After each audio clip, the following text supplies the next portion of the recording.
Hello, everyone, and welcome back to another episode of Mormon Stories Podcast. I'm your host, John DeLynn. It is July 2nd, 2025, and we're here for part two of an epic, traditional, long-form Mormon Stories interview with the Lauren Matthias, co-host of Hidden True Crime Podcast. How you feeling, Lauren?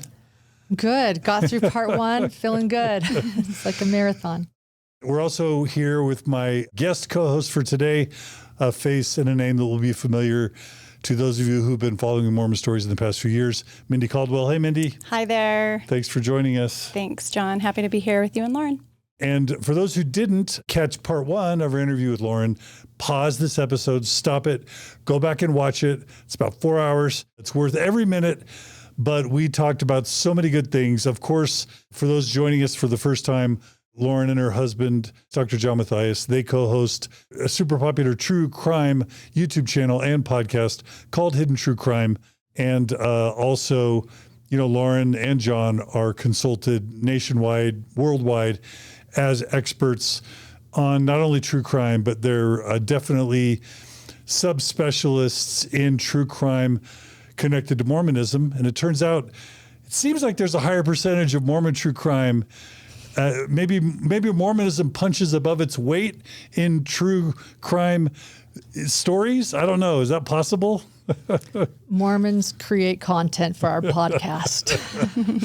So Lauren and Dr. John know a lot about the Lori Daybell and Lori Vallow Daybell case. They've covered Jody Hildebrandt, Ruby Franke, and just so many Mormon and non-Mormon related true crime stories. But we're thrilled to have you back. In part one, we talked about Lauren's childhood, her upbringing in various parts of Salt Lake City, her always feeling like she wanted to contribute, possibly as a journalist in her life. But as life progressed, things happened that she didn't plan, like her dad ending up in a very public lawsuit that resulted in him going to prison.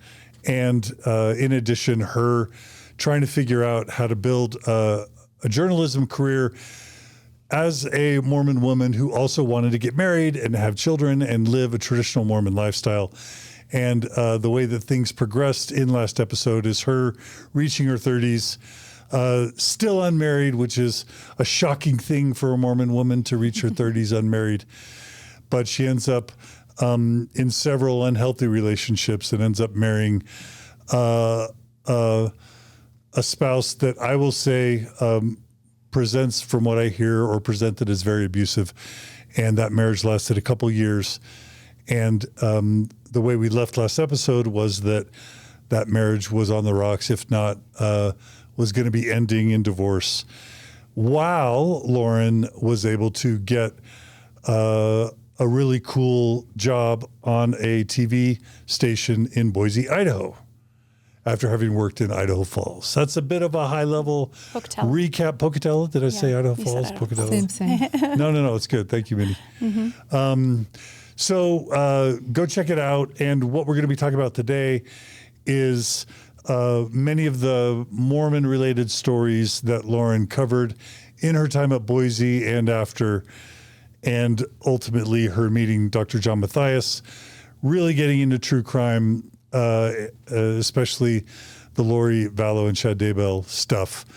And then, how Hidden True Crime Podcast was founded and where she is now, both with the podcast YouTube channel and with her Mormon faith. How's that? That was pretty good. It was solid. Are you sure we're not all, should we all go take a nap, or you think we could do this? Can we do this, Mindy? We're going to do it. We're pushing through. No siestas today. Okay. All right. So let's see. When we left off, did we end with you saying that there was a divorce, or so did the divorce happen yet? Okay. The divorce has happened. And that's what year?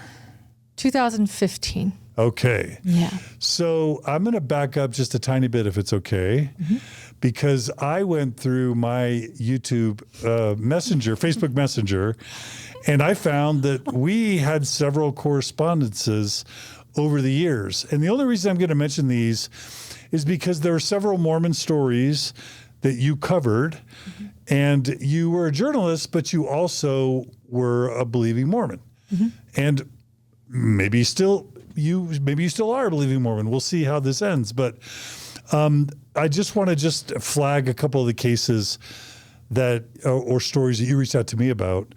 And if there's any reflections you have on them, I thought that'd be interesting. Is that all right?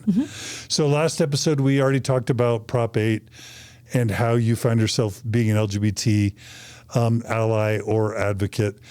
I found in 2014, you reached out to me about Kate Kelly and Ordain Women. And that's, of course, when Kate Kelly was trying to advocate for women in the Mormon Church being able to, obtain priesthood ordination, but also trying to promote feminism. And I'm curious if you have any, since you expressed last episode that you identified as a feminist, as even a young Mormon child, do you have any reflections on that whole Ordain Women thing and how it felt for you to see that movement come and go as someone who identified as a Mormon feminist? Yeah, that's interesting. At the time, so I can tell you at the time and how I feel now at the time of Ordain Women, when that was really big, I don't know if I agreed that I wanted women to have the priesthood, but I supported Ordain Women. Like I supported what they were doing, but I didn't know if I felt as strongly or to participate. I would say that's changed. So I remember living in Boston was when I realized, you know what? I do support women having the priesthood. So there you go. Yeah. But at the time, that didn't affect your faith much to see Kate get excommunicated and the movement kind of be beat down by the church. I reported on your excommunication and Kate Kelly's excommunication. When I was reporting on your excommunication, I interviewed you over the phone actually, and to interview Kate Kelly too, I assume so. And I just remember thinking that day, do the story. I just, like some days, you're so busy, you're not even thinking about your bias. I was like, just do the story. That wasn't the case with another story though that I covered in Boise. I don't know if I wrote you about that. Keep going, because there was one story in Boise that did affect me. Okay. Yeah, I'll get there. So, all right. So, and that makes total sense. You kind of have to compartmentalize. Like if you're a journalist, it's not about you. It's about the story. It's about the story. I remember being grateful that Boise gave me the story because I was the only LDS reporter. Yeah. And so I remember being glad that I had the story. But yeah, right. It was just my day's work that day was to report on your excommunication. Yeah. So as you're in those early years, as you're covering Mormon related stories, even some that touch on very personal experiences or feelings or beliefs you had, it sounds like your testimony was kind of Teflon. It was just, you were doing your job, and you probably weren't doing a lot of processing about how these stories personally related to your faith. Is that fair? They affected me, not in, I wasn't going to church a ton in Boise. I'll say that. Not that I was purposely not going. I actually tried to go. I'd go occasionally, but there wasn't like a great ward that I felt great in. In fact, I do remember going to church once on Mother's Day and leaving, in the middle of sacrament meeting. But I always cared about the people and cared about their stories being told. But I think what my belief is people. It's the humanism. It's the loving one another. So I felt that everybody's story deserved to be told, including yours. Like I felt for you when I can't remember our interview, but whatever you felt at that time, I felt like your story deserved to be told. So I think I just always, that's what I cared about, is making sure that everybody felt heard. But there was a story. Well, there was one story I did. It wasn't necessarily LDS, but it did affect me. And actually I had to push Boise to let me do it. And it was about a little girl who was transgender, and she was 12 and she wanted to tell her story in Boise. And they didn't want me to do it. So I actually came to the station and said, I want to tell DW's story. And they said, our audience is too conservative. I was the only LDS reporter in the newsroom, so it wasn't that, but just in general, Boise's maybe too conservative for this. And I said, you've got to trust me on this. Like, DW's story needs to be told, because she also had this father who had to change. And he talked about burning her Barbies on the barbecue pit and lighting them up, And then he learned about the suicide rates. And he's like, I've got to change. And I have to have a funeral for my son and a birth for my daughter. And I pushed and I said, if anybody can tell this story in this town, it's me, because I am of the LDS faith. You got to trust me. And I went all the way to corporate. I was like, you've got to let me tell DW's story. And that one really affected me, because I so believe still to this day in DW's story and her dad's story too. And I did win first place at the Idaho Press Clubs for that story. And so that was a story that really affected me again. And but that's probably not a story I contacted you about. Oh, that's fine. But that affected me. And keep, okay, yeah. I don't know keep going. And then there is another one that really affected me in Boise, but keep going. So another one that happened in mid 2015 that I'd forgotten about was the Boise rescue. So for those who have no idea what that means, Denver Snuffer is and was sort of what I would call a neo-fundamentalist, kind of a precursor to the Chad Daybell and Lori Vallow. He's an attorney, lived in Sandy, Utah, and he started writing books about receiving what's called the second comforter, which is basically fasting and praying and being as righteous as you can until you can get a personal visitation from Jesus. And he was the first. He was excommunicated actually before me and before Kate. He was excommunicated in 2013. But in my mind, he was the kickoff of this sort of 10-year span of Mormon church excommunications. But by mid 2015, and by the way, he had tens of thousands of followers who viewed him as a prophet. They viewed the Mormon church as fallen, but they viewed Denver Snuffer as like a one mighty and strong, called to restore the restoration, basically, and help get the Mormon church right, or lead a movement kind of like the Church of the Firstborn, right? And what's in Visions of Glory, lead sort of a movement of true Mormons that also a lot of them happen to be preppers. So that all happened, and it culminated between his excommunication in 2013 and mid 2015 with a lot of people in Idaho following Denver Snuffer with weird fringe neo-fundamentalist prepper like Mormon beliefs. So you covered the Boise rescue, which was Mormon church leaders descending on Boise to try and stave off all the excommunications, resignations of people who became Snufferites. And I don't even know if you remember how much about that or how it influenced you, but that was something we corresponded about. Interesting. Yeah, I think I do remember interviewing a gentleman who was a Snufferite about that. Yeah. And that is interesting because foreshadowing, Lori Vallow loved Denver Snuffer's book, Second Comforter. Yeah. Loved, and now declares that she had her own vision of Christ.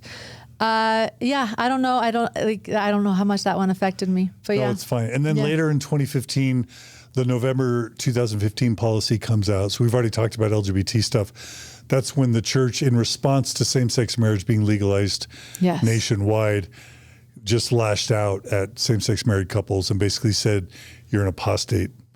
If you get same-sex marriage, automatic excommunication for same-sex marriage, and your children can't even get confirmed or baptized or be members until they're 18 and they denounce your marriage. So you covered that. Yeah, that one affected me. Did I reach out to you about that one? Yes, we did. Really? And that one affected me. In fact, that story that I did that day is, to this date, the most watched news story I've ever done. Oh, really? Really? Mm-hmm. On the November 2015 policy? Yep. And I received love and hate mail. All I did is tell somebody's story, and people calling, saying this is not, someone needs to fix this. And I would get on the phone and say, I'm actually LDS. They'd say, this is not done right. I'm LDS. They need to talk to somebody who's LDS. Yeah, I'm like, I'm the reporter. I'm LDS. But yeah, that story.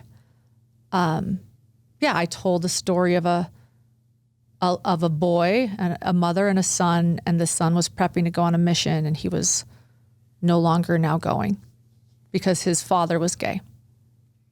Yeah. And so that was it for him. The entire trajectory of his life changed that day. And so I went over there and told their story. And then interestingly, we don't have another correspondence, at least in Facebook Messenger, until 2021, where we talk about the Daybell case. Interesting. So maybe now's a good time to talk about meeting Dr. John and what happened between 2015 and 2021. I was busy. Yeah, interesting. That's so funny. Memory lane. Wow. So, I got divorced preparing I mean this sincerely, preparing to be single for the rest of my life. Like, I was like, I wanted to go to CNN. That was my goal. I was like, you know what? Like, I want to go to CNN. You can do this. You're on your own, Lauren. Pep talk. You might not have kids, but it's okay. Or maybe you can adopt one day. Because I did want a child. I did date occasionally. I got online. Nothing was going well. I had no direction at that point because I'd never dated someone that worked out, like, ever. Like, here I am 35 and single. So I just, I occasionally wanted to try to date, but I had no real expectations and no real direction. I went out with some people I probably shouldn't have gone out with because I was like, I don't know. I have, there's no list anymore. I have no idea. And I actually was even thinking about what kind of future, it was for me. And you know what article came out at this time? If you remember it, do you remember Time Magazine's article, Jews and Mormon, what those two cultures can tell us about the dating crisis? Do you remember that? I do. I remember that. That came out in 2015, right after I'd gotten divorced. Wow. So that article was about me. So what was the gist? I sat down and read that article. The gist was that essentially, as you get older, Mormon women and Jewish women are absolutely outnumbered to Mormon men and Jewish men. These two conservative groups, men fall away from the church more than women do. So they're more, as you get older, more active participants in the religions that are female. So a lot of them are not going to meet somebody, essentially, or get married. Or if they do meet someone, they're going to settle. And they're going to greater means like breast augmentations and desperate to try to land a man and essentially settling. And I read that and I thought, yeah, what is this? And this idea in our church that, well, don't worry, if you don't meet a man in this life, you'll have one in the next. Like, to put it mildly, like, I thought that was bullshit. Like, I'm not waiting till I'm dead to find love. And like I said, I was determined to be single. I was okay being single, but I'm not going to dedicate my life to finding this LDS return missionary, and if I can't find him, just wait till I'm dead. Because there's also the Mormon rule, don't marry a non-Mormon. Yeah.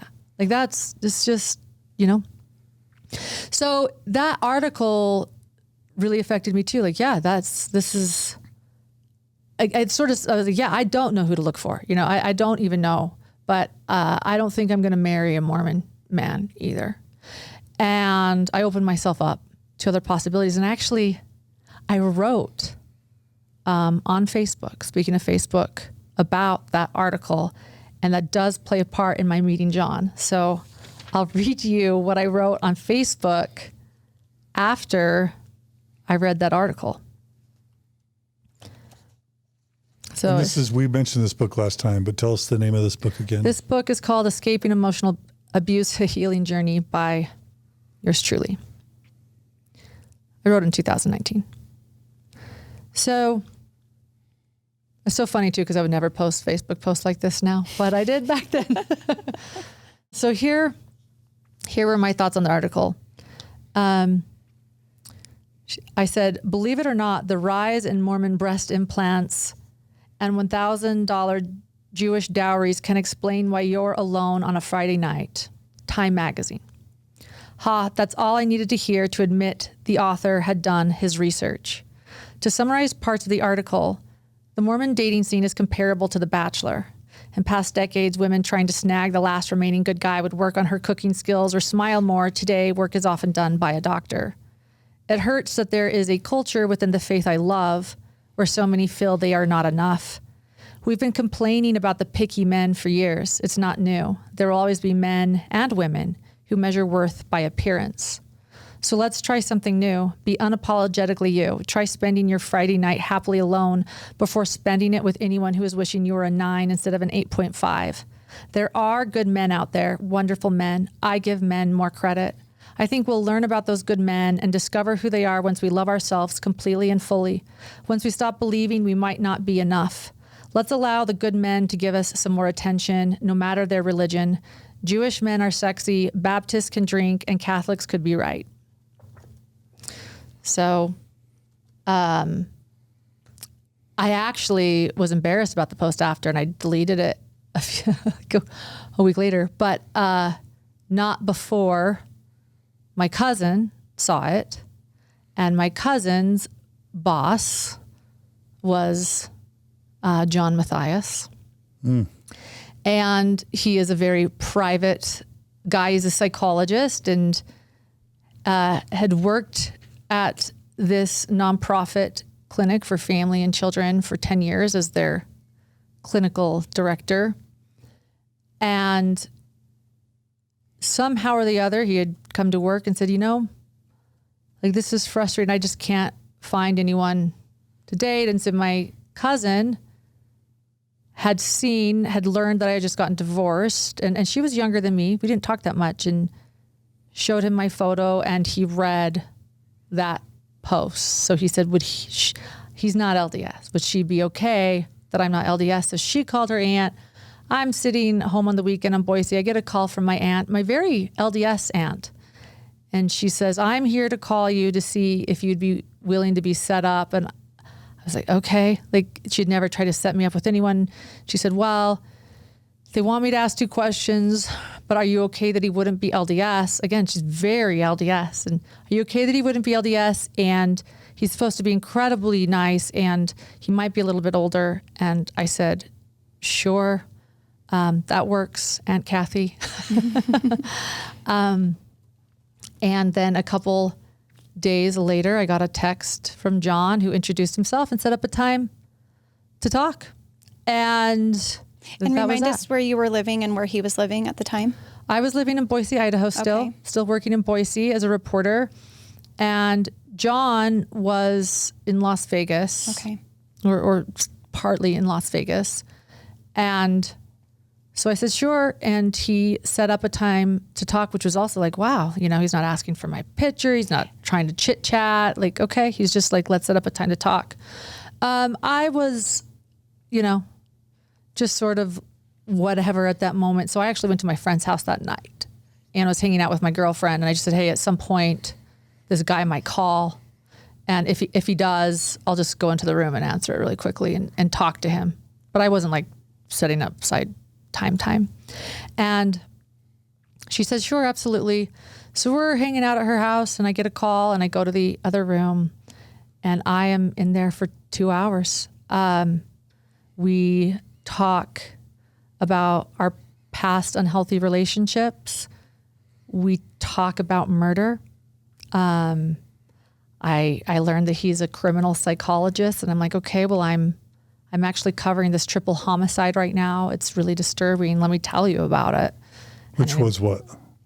Adam Dees was his name in Boise, Idaho. It was very, very tragic. The sheriff had actually said, he was retiring, and he said, in my entire career, I've never seen something so brutal, but a young 22-year-old Christian man committed his first crime by going into a house. No criminal history. I remember that story. No criminal history. Break. He picked a house on Google Maps. So it's like, this is like your worst nightmare. Picked a house on Google Maps, went, murdered the whole family. And then, And I was there that night. It happened, we'd heard that there were bodies found and went and stood outside the house. So I was covering this really traumatic murder. So we talked about murder on our first phone call. We talked about unhealthy relationships on our first phone call. He listened. I had never had a phone call like this in my life. And I hung up but that was that. I didn't expect anything because I just thought, too good to be true. But it was really nice. I thanked my cousin and said I didn't know what happened, but it was great. And he called. It's so funny because I was divorced in February and it was September. And we talked every night since. He called the next night and the next night and the next night. And we were quickly falling in love. I mean, it was like love is blind before love is blind. I hadn't even seen a picture of him. He had no presence on the web.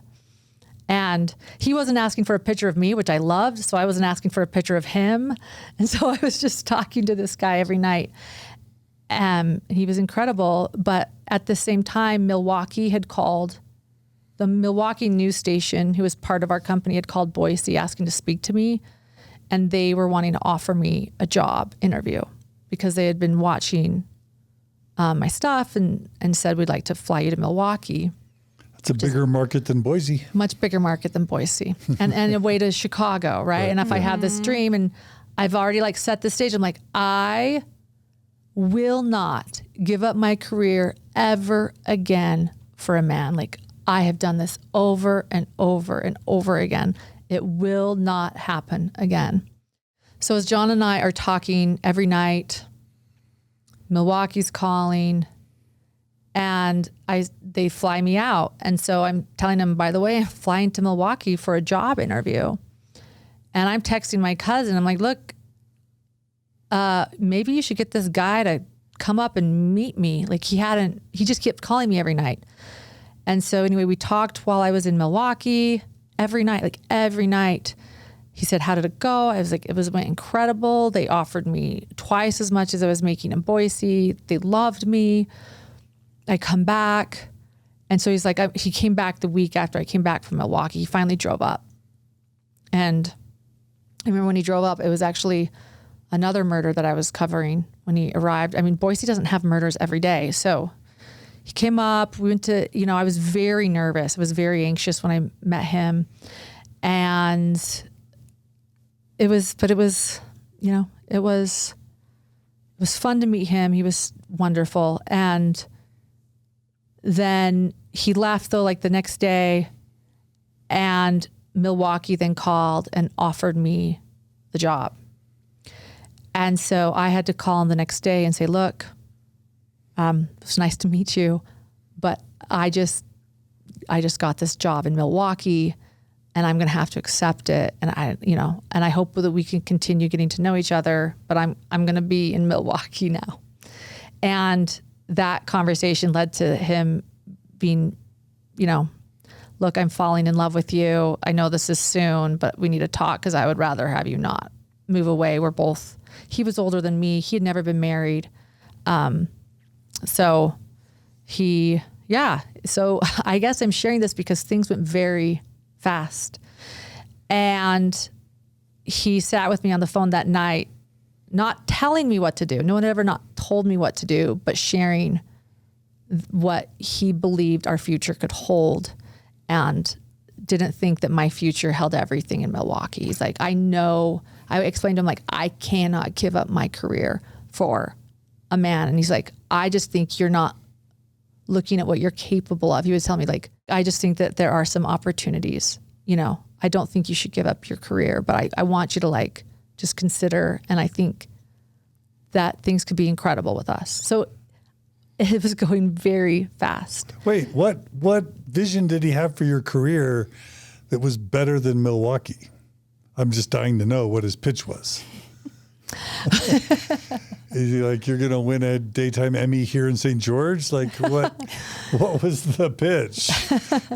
He actually said to me then, I think we could even start a business.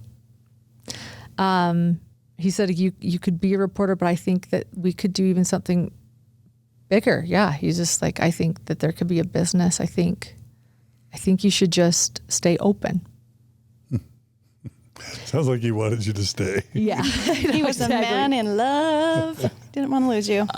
That's so funny. I'm telling the story. But the He's reason going to be why, so embarrassed. He's like, why are you I don't know why I'm telling this. I was going to tell this story. well, I mean, you just got through saying, I'm never going to let a man take me away from my career again. Yeah. So I'm just, how did he, that's why I'm asking. He sounds like you did. I know. Maybe, or at least temporarily. Well, the next day I went into Boise and I gave my 2 weeks notice and took the job in Milwaukee. Okay. You did. Mm-hmm. And I came home and I told him, I said, I took the job. And he was like, wow. But he didn't say you shouldn't have, or he was like, I'm surprised you decided so quick. I'm like, well, they need an answer. Like, I've got to do this. So I gave my 2 weeks and I hired a moving van and I was going to Milwaukee and, he visited again. And then I actually, after that visit, I was falling in love with him too. And it was hard. It was hard. So ultimately I changed my mind and I called Milwaukee and I said, I can't do it. And it was like out of a movie. They were like, are you kidding? Like, you could go anywhere from here. Like, it was like a hard sell. And they're like, what are you doing? And the irony is I didn't know what the hell I was doing. So I was thinking to myself, what am I doing? And so after I gave up Milwaukee, I then grew really resentful, I think, towards John. And I actually even broke up with him for a second because I was like so angry that like I did that. It was easier to blame John for what I just did. But we got, I'll just say it all worked out. But at that moment, I had no job because I'd given my 2 weeks. So John came up. John had been moving to St. George from Vegas. He's from Chicago, but he thought the Red Rock was beautiful. He was single, and so he wanted to be near to the Red Rock. So he'd moved. He's like, yeah, I live in this town called St. George. I'm like, I know it well. You're like, I've heard of it. I've heard of it. And I'm like, there goes my, job in Las Vegas too, So right, because you might have been thinking. I was thinking, well, Vegas probably has some opportunities. Yeah. For journalism. Yeah. So, needless to say, he came up to Boise and helped me move to St. George, and I moved to St. George, and then, at that moment, I felt sort of frustrated again with myself and with the situation, and he had never been married. And I remember thinking, like, he's not going to marry me. Like, what have I done? So I expressed this to him. And so he said, well, let's just go elope. And we did within 2 days, like a real elopement. Like, it was his birthday coming up in 2 days. He said, well, if you can find someone to officiate, I don't want to get married in a, he proposed to me on Valentine's Day, I should mention. So I was divorced Valentine's Day 2015, engaged Valentine's Day 2016.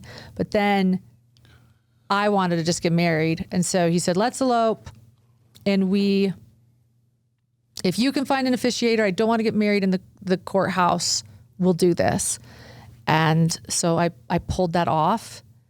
I found an officiator and we got married at Zion National Park on his birthday, 2016. Nice. And yeah, there we were. And it's hard to explain to people how it went so fast after everything I'd went through, but I was so in love and I had never felt anything like this before, and everything felt possible. So, in fact, I did want to share after I got engaged with him. That was something I wanted to share too. So this was when we got engaged. Yeah, it was fast. In fact, it was, I couldn't believe it. You know, you hear those stories too, like people get divorced and they get married so quickly. And it was, I felt I had met my soulmate. And you know what? I know that is cliche and people say you shouldn't say they're soulmates, but John is my soulmate. But when he proposed, this is what I wrote on Facebook. As a kid, I would hear about Gloria Steinemann's radical feminist theories. They were usually being debated or mocked, but I liked her. I liked her strength. I liked her voice. I liked the conversation. I liked to either agree or disagree with her, whatever it was. She has some famous or infamous quotes on marriage. The surest way to be alone is to get married, or the two happiest groups are married men and unmarried women. I had disagreed with her take on marriage because one day I wanted to get married and to love. But the past few years in pain, I started to believe she was right and I was naive. But a quote of Gloria's I've always loved, one that I now remember with more potency and hope, is when at 66 years old, she chooses marriage for the first time. And Gloria says something very un-Gloria. Being married is like having somebody permanently in your corner. It feels limitless, not limited. I really think I'm beginning to understand in a new way, and I'm grateful for that understanding. It's been hard to get here, and there's been pain, but it finally feels limitless. I am so excited to marry this man. So, you know, I called him my football playing feminist, and yeah, so we got married. Can I ask a quick question about that? Mm-hmm. So you already mentioned that you kind of let go of the idea that you'd ever find a righteous Mormon man to marry. But there is the Mormon theology that families that get married in a Mormon temple, they get sealed in a Mormon temple, are eternal. And the children that are born into families sealed in a Mormon temple will be with their parents forever. Mm-hmm. And the flip side of that, or the manufactured scarcity, as I like to call it, is that if you don't get married in a Mormon temple, your marriage ends when you die and you won't be with your partner in the celestial kingdom. And any kids you have, you won't get to be with them in heaven, because in the Mormon world, God separates spouses and children if they aren't all faithful Mormons, basically. What did you do with that theology as a believing Mormon? Two things. I really wanted to get sealed and sealed to him. I didn't believe that God would keep us apart. So I did believe that I would be with John forever. But it was a metaphor for me and something that I valued, and it meant a lot to me. And the idea of being sealed together forever with him was something I really wanted and craved. And I would even talk to him about it. And he actually loved the idea that there was a heavenly mother in Mormonism. Like, he loved that. He was like, I love that there's this heavenly mother, and that if you think about this metaphor of a male and a female not being able to make it without one another, you know, to heaven, like, he thought that was so cool. And I thought it was too. If you just look at it as sort of this idea, you know. And so in my hope that I could be sealed, and maybe I should throw this out too, I'm still sealed to my ex-husband. I was going to ask that. Oh, Lauren. You mean to this day? No.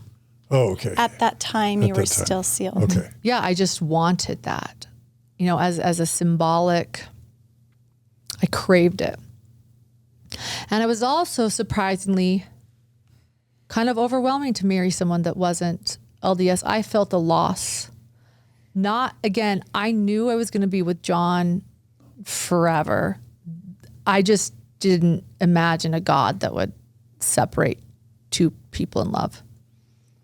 But I did mourn the idea that he wasn't LDS and that it wasn't going to be what I envisioned. And all of a sudden you're there and you realize he's not going to be coming to church with me, or it's just not going to be what I knew growing up. Like, this is not, he's not going to understand this community and this heritage. Like, I understand, right? It's sociology. Like, that was like sort of playing a part. Like, wow, this is different. Like, he does come from a different world and I come from this different world. And so I did mourn sort of this idea that we wouldn't have this in common. But he was willing to take the missionary discussions, and we did that. He came to church. He was not very religious, but he did go through the missionary discussions very quickly. He wanted to get baptized outside. The mission president said no. He was like, what the hell? Like, why not? Like in a river or something? Yeah. The baptism interview didn't go well for either of us. Like, that was weird. And so finally he said, Lauren, I will get baptized, but if I do it, I realize it is for you and it's not for me. And if I'm going to be true to myself, I want you to know that I probably would not get baptized. And so I looked at him and said, you need to be true to yourself. I don't want you to get baptized for me. And in that moment, we both came to the conclusion that that's what it would be. And to this day, he's been very respectful of when I choose to go to church, when I don't, whatever I do, whatever I teach our son. And that was a question that I had. Did you have a conversation before you were married, or kind of at this time in your marriage, about what religious practices you would have if you two had children together? He didn't adhere to any religion. I did share that I would like to raise a child, LDS, and he said he was open to that, but that we both wanted to raise a child that would understand, again, all religions and all faiths and all the possibilities out there. And so it felt easy. I think it has been easy for us. You know, we found out we were pregnant, and like, we both wanted a child so much. And in fact, when he was born, I'll just I'll share that, and I'll share what we did for his blessing. But I was, when he was born, we had a baby blessing for him, and because I wanted him to be a child on record. And my dad had actually just gotten out of prison after my child was born. And so he came down, and we decided to have a baby blessing in the home, and we invited the bishop and the sister missionaries, and John participated. His parents came that weren't religious. So it was a symbolic, beautiful sort of moment of coming together of cultures. And my dad blessed our son while I held him. Also, that's something, I don't know what that is, but I just simply looked at the bishop and said, can I hold him? And he said, sure. I've heard people say they can't do that. I just did. But of course, you know, if the bishop said no, I'd have said, well, I'm holding him anyway. So maybe it was just me. But my dad gave my son a blessing. And then afterwards, John then said, I want to give him a blessing. And so then John took our son and encouraged the sister missionaries that were there and all of the guests that were there to come into the circle with him and his parents and everybody. And we all wrapped arms around one another while John blessed our baby. And so this is a really beautiful moment. And to me, I think that demonstrates what our interfaith marriage has been like. It's beautiful. I love that. Yeah, thanks. Real quick, was your dad excommunicated? He never was. Interesting. Okay. Yeah, they did look over things and did not feel he needed to be. So that was no discipline or anything. That's why he was able to be a part of that, maybe. Mm-hmm. Yeah, and while we were pregnant, I got a job with my old station in Salt Lake City as the St. George correspondent.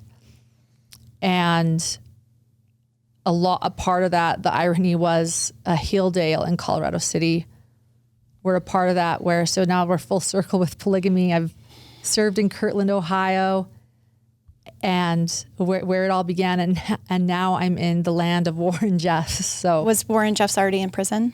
Warren Jeffs was already in prison. He'd been there for a while. It was 2016, 2017. Okay. So now I was in the land of, Warren Jeffs and polygamy. And it was really changing during this time, though, because Warren Jeff was in prison. A lot of ex-FLDS were moving back to the community. Danya Jessup was being elected mayor. I reported on that. FLDS communities were trying to stay there, but some feeling like they were being pushed out. I met many wonderful FLDS women. I reported on FLDS women becoming victims advocates to identify and recognize abuse, opening new businesses, and really learned to love, those women that are FLDS. And that was something else I remember thinking a lot about. Like, the only reason I'm not FLDS is because my ancestors didn't go. Stayed with the mainstream church. Right. Yeah. Like, that's the only reason. Like, they are Mormon just as much as I'm Mormon. Right. And not all splinter groups became FLDS, but still, it's where they were born, which families they were born into generally is where they stay. Yeah, So, exactly. yep. That was the only thing separating us. And Yeah. they were wonderful. And I do believe there needs to be more humanizing of the FLDS community. So often we just equate it to Warren Jeffs and, just they're called a cult, and you see these women in the prairie dresses. And the one thing I learned is, like, that is exactly what causes the abuse and the isolation, that they feel so pushed to the side. Like, you can't just leave a community and a culture and a religion. Like, we think that the answer to Warren Jeffs and those are FLDS is just get out. How do you leave your family? How do you leave your children? How do you leave your marriage? How do you leave the community you grew up in? Your faith. Your faith. Yeah, I mean, this is a lifestyle lifetime of indoctrination. of generations. Right. Mm-hmm. This is a lifestyle. This is the place they live. This is everything. And I think so often we simplify that to, well, they just need to leave. And that's one thing I think that I learned through reporting in Hildale and Colorado City is that's not so simple. And actually, as a society, we need to humanize them and accept them and not create more of an isolation where abuse can happen. And I think it's important to note that there are people outside of any type of Mormonism who are looking at mainstream Mormonism and maybe thinking the same thing, like, who believes that? Why don't, just leave? It's just interesting how we can do the same thing to other groups, even within our own bubble, or within our own, frame of reference. But that there's people that don't have any experience with Mormonism who look at just mainstream active Mormons and are like, what are they doing? Anyway. Exactly. Those Scientologists and Jehovah's I Witnesses, know, they're it's just crazy. so easy. It's so easy to Says the demonize. Mormons. Right, exactly. Right. It's so easy. And again, that just sort of goes to, there's so much, foreshadowing here with what John and I are going to do with our podcast. But yeah, the humanizing and the dehumanizing. Crime is dehumanizing. All crime is dehumanizing. Right. The opposite of crime is humanizing. And that's what Christ did. And so, and again, that's how I identify, as a Christian. But so I'm pregnant at this time. I'm going to be a reporter and a mother. My dream is coming true. I'm in a happy marriage. A reporter where? In St. George, Okay. in Hildale, Colorado City. So I'm reporting for my old station in Salt Lake City as their correspondent Got it. in St. George. And the irony about reporting in St. George too, Lori and Chad Daybell are getting married during that, or meeting during that time in St. George. Jody Hildebrandt Wait, while you're is there? doing therapy. Yeah. You were there? I didn't she know. wasn't I at the didn't actual see it, meeting. but No, I no, was no, I there. know. St. George I at wish the I had known. time. It'd been the but biggest that's- story I've ever No, covered. that's serendipitous. Yeah, That you were exactly. literally physically in St. George. When they were meeting, and Jody Hildebrandt's doing therapy. John shows up at a training with her. He can't get work in St. George because it's going to Jody.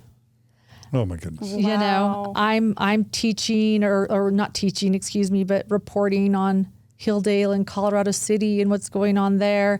And I'm also learning just the secrets that are in St. George and this sort of vault that it is. Like I have now reported throughout Idaho and Utah. And I will tell you, there are more secrets in St. George, Utah than any other place. Like when you talk about the Old Boys Club and you talk about, and I think that goes too, I just want to say with the origin story of Hildale in Colorado. Like you can't get rid of an origin story. We know that. Look at our origin story. You just can't get rid of that. It's also right down the road from the Mountain Meadows Massacre. Mountain Meadows Massacre. Yeah, exactly. And everything that happened in St. George, Salt Lake looked away. That's the entire history of St. George, Utah. Go down to St. George. Look, they're practicing polygamy. Yeah. Just let them do what they do. St. George is its own entity. Like, don't worry about St. George. They'll govern themselves. It's, isolated. And yeah, it was interesting to be a reporter there. And I was the only reporter there. I did everything. I was my own cameraman, did everything. When it comes to St. George and the origin story, as John and I always say, you're as sane or as sick as the secrets you keep. And I think sometimes the most crime sometimes happens in the places where they are the most secrets. Like I live in Las Vegas now. Like in Las Vegas, your next door neighbor might be a stripper and they're a wonderful person and everybody knows them. There's no secrets. In St. George, it's beautiful. But then when you peel back the layers and the secrets, and I think that's the origin story of St. George, starting with polygamy and Hildale and looking the other way, don't ask, don't tell, creates a lot of secrets in this isolated town. Mm-hmm. Yeah. So that's what I learned.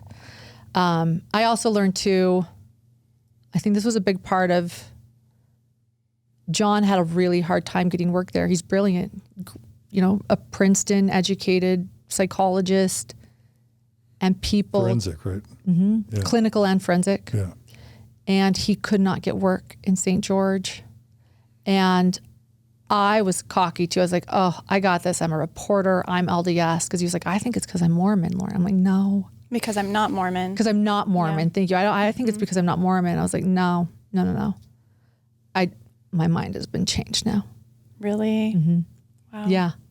It's just, yeah. And you don't even know it, but and what he does is sex offender evaluations too. Jody Hildebrandt could do the sex offender evaluations, but Dr. John Matthias couldn't. Well, the church needs insiders to cover that stuff up. He has never once gotten an LDS sex offender evaluation. And let me just say, that's a community danger. The most respected,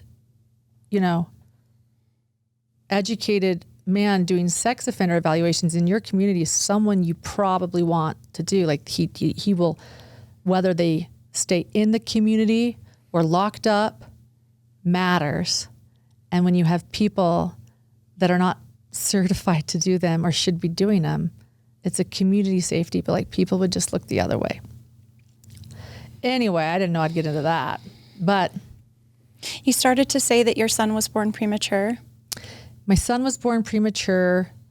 It was an emergency C-section, and we almost lost him. He was in the ICU, as was I, or he was in the NICU. And this is a story I want to tell too. My dad was still in prison at this moment when my son was born. And because I was on the news in Salt Lake, he would be able to watch me. And the inmates watched me, and they knew that I was my father's daughter, and they knew that I was pregnant, and they knew that my dad was going to have a grandson soon. And when I had the baby and they learned that he was in the NICU and he wasn't okay, all of the inmates gathered in their prayers and would pray for me and my son. And even when my dad wasn't there, his friends would tell me, and they would all gather and pray for us. And that's a gesture too that I never will forget, and I'm really grateful for. In fact, one inmate also sent me a knitted beanie for my son that he made while in prison. So just again, crime is complex, But yeah, I reported for another year with my son. things got really hard. And then finally, it was the Las Vegas shooting. I had to work there. That was really hard. I had a 3-month-old. I thought, what am I doing? This is getting difficult. John said, just quit, be a full-time mom, and I'll take it over for a while, and then we'll figure this out. So right after we decided that, it was 2019, and things were good for a while. And then the pandemic hit, and all of a sudden all the prisons closed, and John was already getting very little work in St. George, and I didn't have work. And we thought, oh my gosh, what do we do? And while I had quit, it was the end of 2019, and I'm having a hard time with motherhood. That's something people didn't tell me either, like how hard that was. Like all of a sudden I have no time. It was so much harder than I thought. And I had my first at 37. And so I'm sitting and taking care of a colic baby all the time, and just, it's hard. And the AP wire comes across, and I noticed a story that caught my eye. It was the day it came down, of a beautiful missing couple, or half of a beautiful missing couple. Lori Vallow was beautiful, and Chad Daybell, sorry, was Chad, next to her. was next to her. And they said that the couple was missing, and she was from Arizona, and she was like, looked like every one of my friends' mothers growing up. And this guy, Chad's from East Idaho, and is an author, a Deseret book author, and they're missing, and 2 children are missing, and they need help finding both the children and the couple. And I'm like, and I knew news enough. I'm like, this is not good. What is this?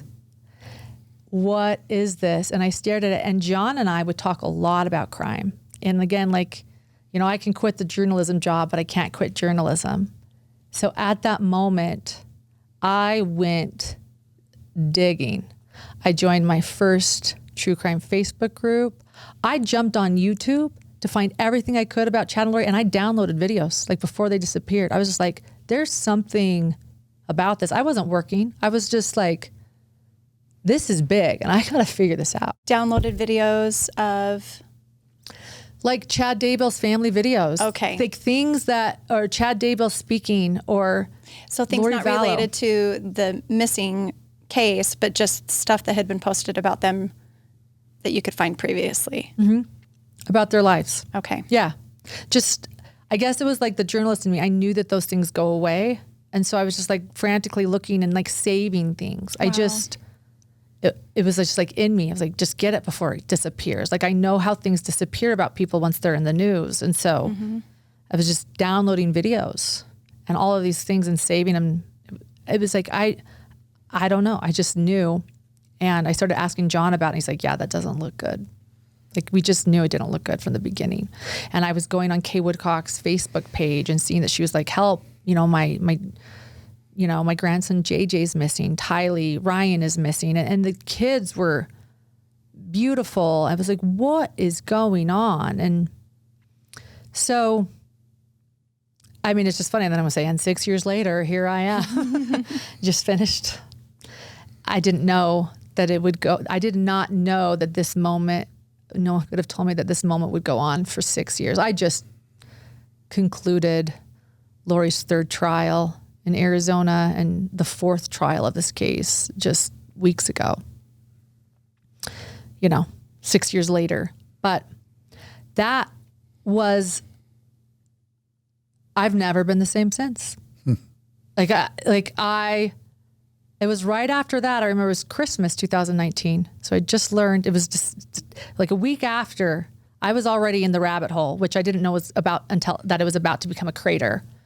And my dad comes for Christmas, and I discover a video of Julie Rowe on YouTube. I had never heard of Julie Rowe. I didn't know who Julie Rowe was. I didn't know about the prepper community in Idaho. I didn't know about prepper conferences. I didn't know that there were books that people were reading that weren't sold at Deseret Book. I didn't know about all this energy healing that was, taking on these Mormon roots. I didn't know. And near-death experiences. And near-death experience books.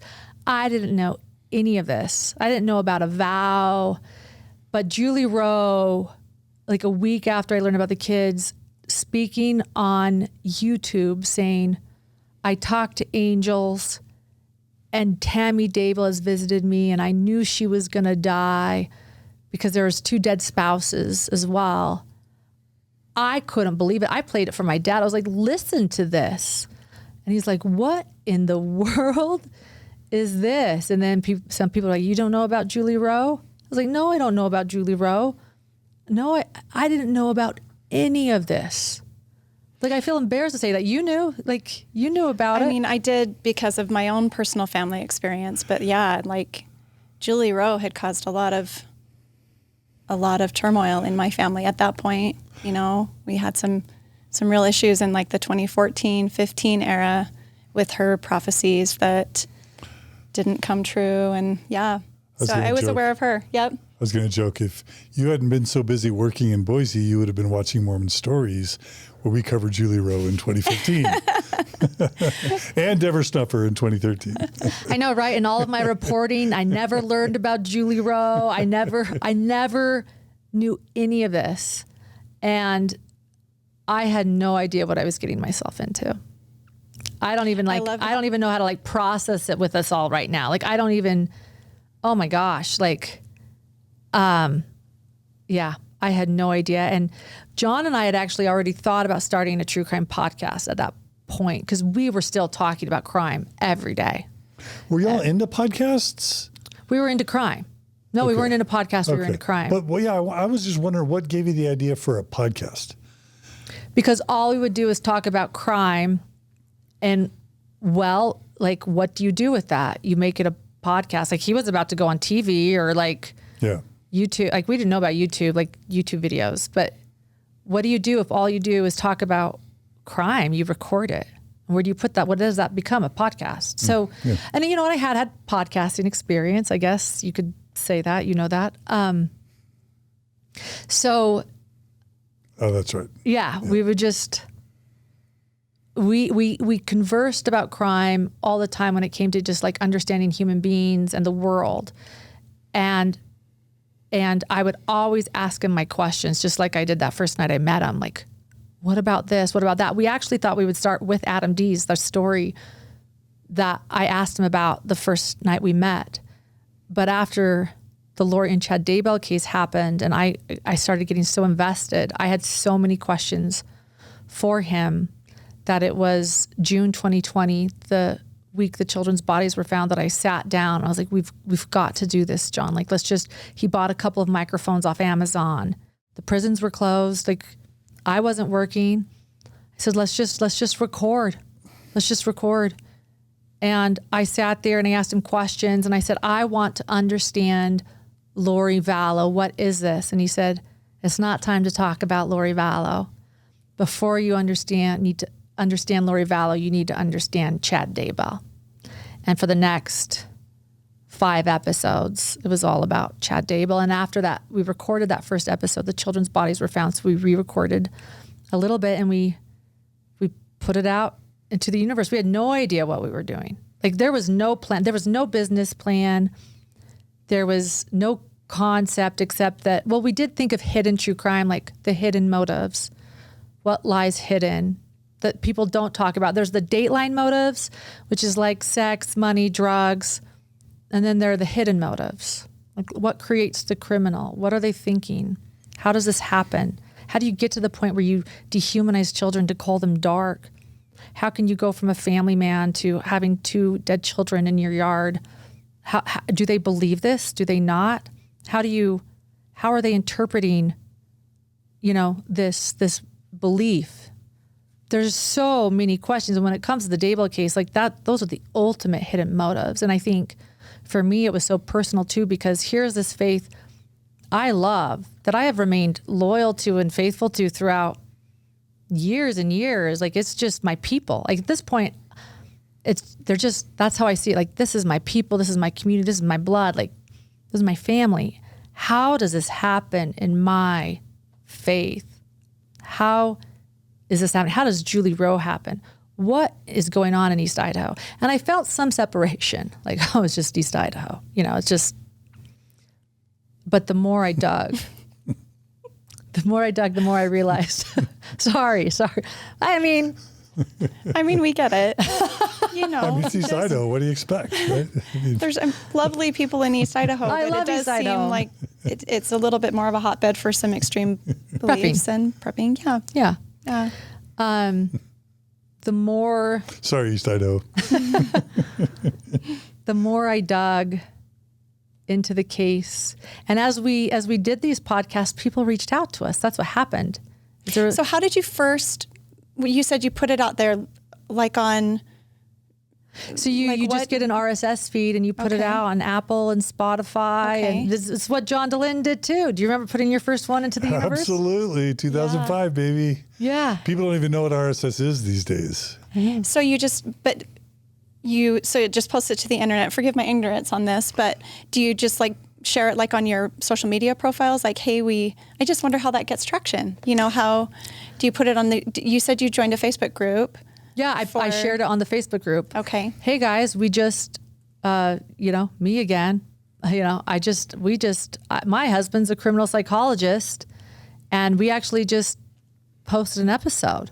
And so I would share it. And I was in, at this point, probably like 7 different Facebook groups about the case, because I really was just trying to collect evidence anywhere I could. Mm-hmm. And because there would be people that knew the couples, and they would knew Chad and Lori, and there was a neighbor saying Chad didn't do anything wrong, and there was a neighbor of Lori Vallow, and you've got Arizona and Idaho, and you've got Utah going on, and you got Brandon Boudreaux. That was a twist. And, so yeah, I would put it on all of the Facebook groups. I'd be like, for anyone that's interested. And then I think people were just sharing it. Right. And then people were just like, you guys got to hear this. And then people were calling us saying, like, look, this is incredible. You're helping us. Like, let me give you a little bit more info. Start getting tips. You start getting insiders tips. And because they're appreciative of what you're doing. And so, you start getting the tips and the info. And then later on, victims start reaching out, or people close to the victims, the surviving victims. And they're saying, look, this is helping, or look, keep me anonymous, but I want to help you out with your analysis because you're helping me. And with it too, we'd always leave something a little bit inspirational too in each episode, like about how to be better humans ourselves. So that's, it started going, and we weren't even making money because we didn't even know how to make money. Oh no. We don't know how to make money. Yeah. We're just putting it out there. People are listening, and it's like we're doing a service, and we're talking every week, and we're putting it together, and I'm pulling all-nighters at it. It's just the two of us. I'm editing it all. So I'm staying up all night now, and each episode's getting a little bit more complex because my husband's like, well, we need to add this sound and explain this research study. It's getting more and more complex. We're getting into death anxiety. I'm learning about myself too, which is what it was about too. Like, learn more about crime. And like, when you learn about crime, you learn about yourself. That's what my husband always says, a better understanding of crime is a better understanding of yourself. Because again, crime is a part of what humanity is. Like, it's as long as humans have existed, so has crime. So has the worst, cases against humanity. The Old Testament starts with the crime. Exactly. Cain kills Abel. Exactly. So I think in order to... And then God kills everyone. Sorry. God kills it. To really understand human beings, you have to understand crime. Like, why do humans do what they do? And do we all have a dark side? I think we might. Abraham had to kill Isaac for a second. Well, that's, right. There's so many crimes in the Bible. I'm sorry. I'll stop. So many crimes in religion, so many crimes. And so. That's fun to hear the birth of your podcast. Yeah. And so it just kept going and going. And then And then, the prisons, we moved to Las Vegas. John had to go back to work because we weren't making money. And I kept going. I couldn't stop. And so then I started interviewing people. All these people were coming to me saying, I'm ready to tell my side of the story. I knew Chad and Lori. I was here when this happened. I was part of, preparing a people. Let me tell you what I know. And I've probably, because some of the interviews are private, I have interviewed hundreds of people on this case. And I've attended conferences. I went and attended a 3-day Firm Expo conference to understand what's being taught.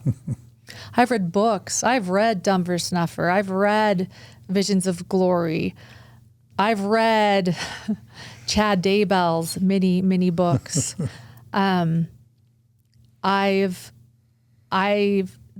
It has been not just, like a 6-year research project on a crime I can't get over, but a thesis on faith, on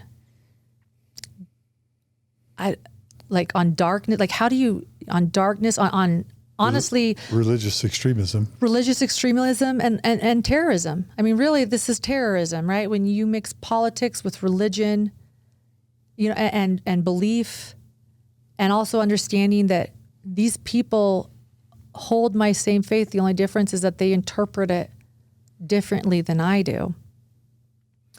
And their interpretation is that children need to be killed. I mean, not just children. Yeah. And their spouses. And yeah.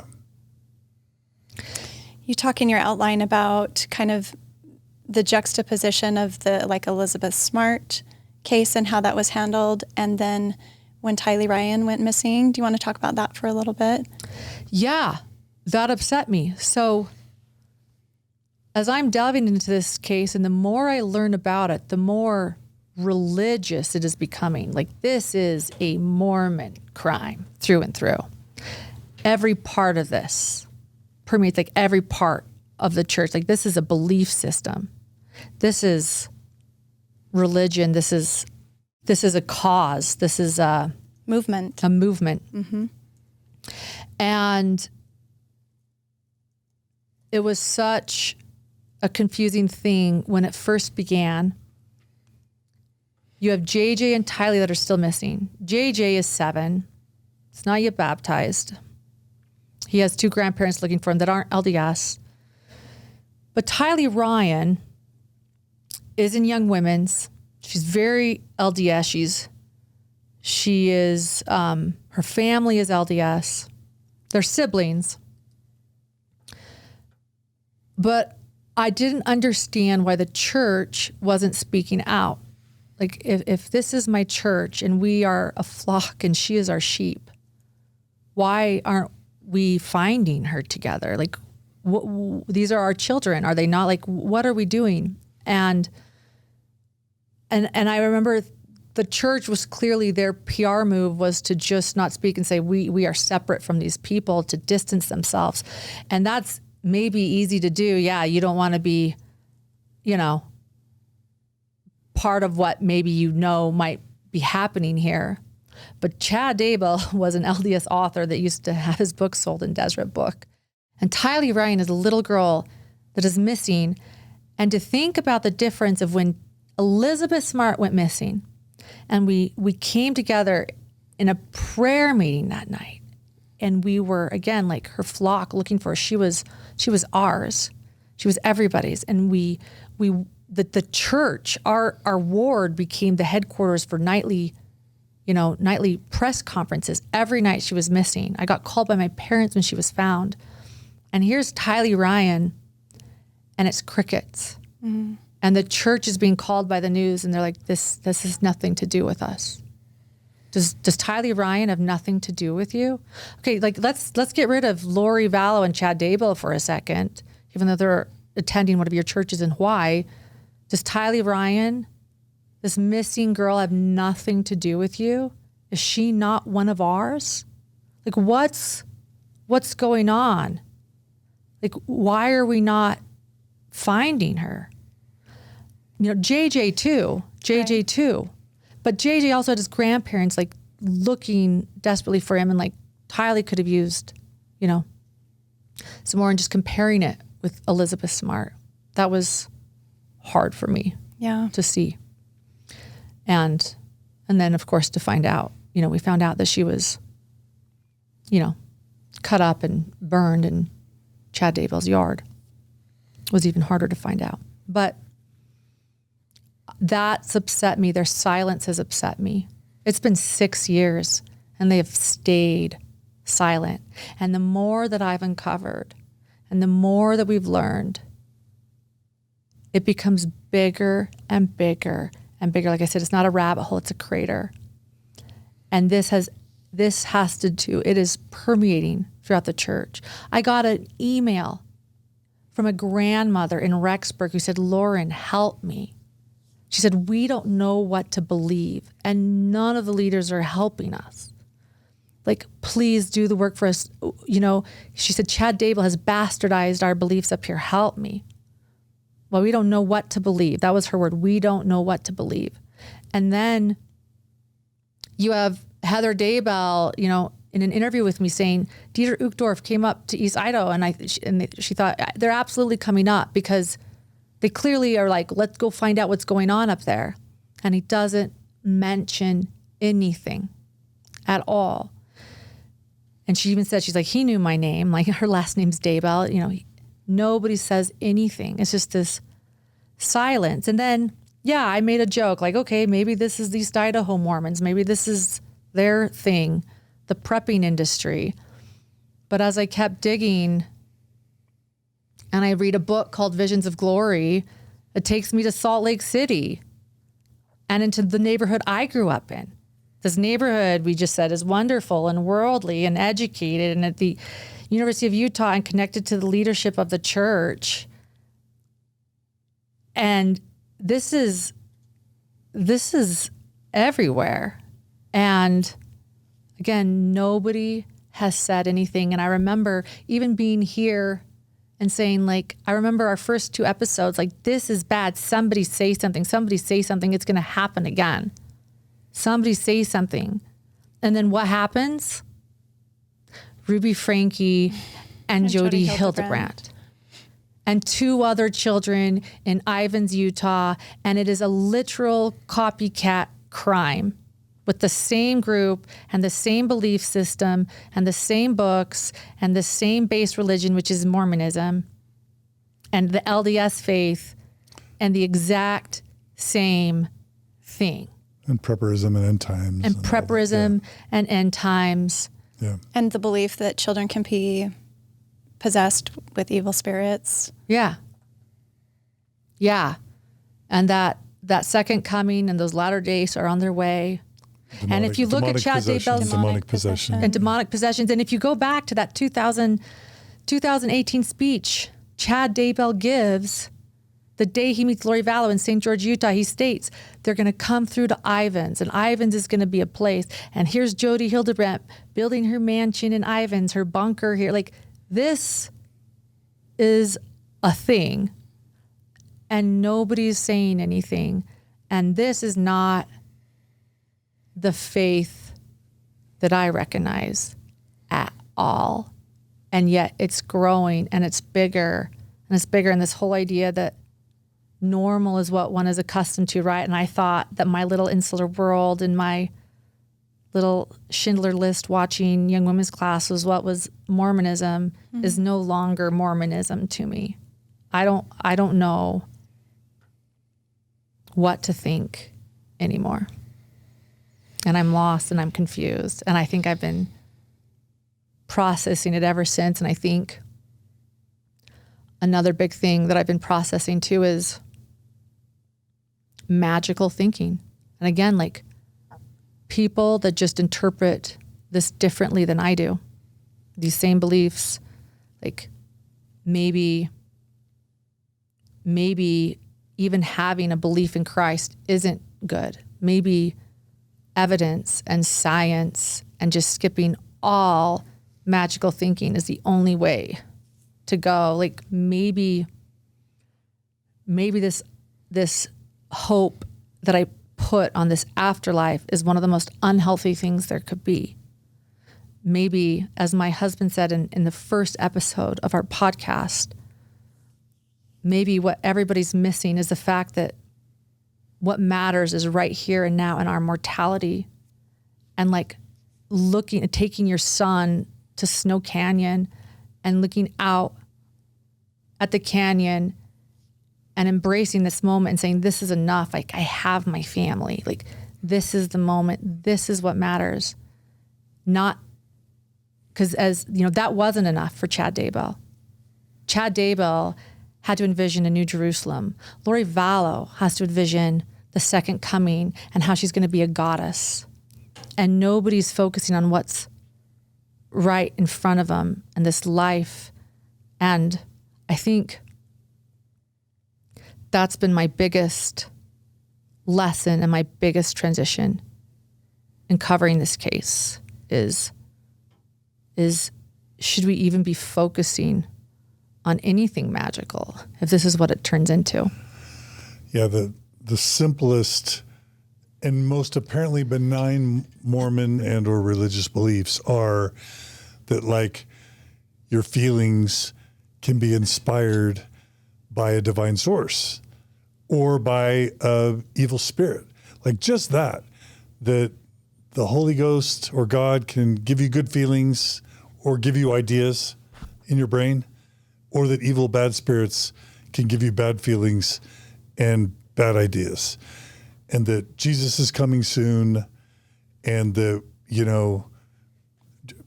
stakes are high. Just that. Mm-hmm.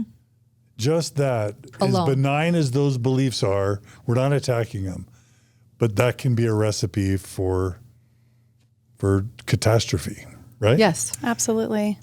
Yes. And I think just the lines get a little blurry, right? Like, I'm sorry to go back to Elizabeth Smart, but I'm thinking like Brian David Mitchell, his whole thing was about kind of like wacky Mormon-based beliefs, but it's just so easy to label him as this, crazy guy that wandered around Salt Lake. And I just think it's so easy, and then we've got the Daybells, and we've got, Frankie and Hildebrandt and these other... And Tim Ballard. Right? And Tim Ballard. And the Tim Ballard case is a struggle for me because the church moved swiftly on that one and very publicly, But only because one of their apostles was implicated in exactly. really I just think it's sad that seems to be just a complete PR response, in my opinion, where these other cases deserve to get attention or mention or denunciation from the church with no response, know, and so. Well, and that's the number one thing I value in our faith in my faith is that it's about our brothers and sisters. That's actually another thing I love about the LDS faith is that I was taught that everyone is my brother and sister. Like, we are each other's brothers and sisters. We are to watch out for each other and take care of one another. I love that. And so to see us not do that because it doesn't look good, because like we don't want to get involved. Like, really? So we're picking a PR stance over one another, over like solving this and talking about it. Yeah, not to mention visions of glory and all that we've discussed with that. Yeah, like I said, no visions of glory. Dangerous. Yeah. I sent y'all and Megan, the band, I sent y'all a Reddit post from yesterday. So we're talking July 1st, 2025. And it's entitled, BYU is Raising the Next Generation of Criminals. And this is a BYU student in Provo yesterday, right? And they say, physically and mentally out BYU student here. Just wanted to let everyone know that Visions of Glory is still actively recommended by BYU professors and fellow students. My professor spent a good 10 minutes talking about Visions of Glory and how interesting the book is.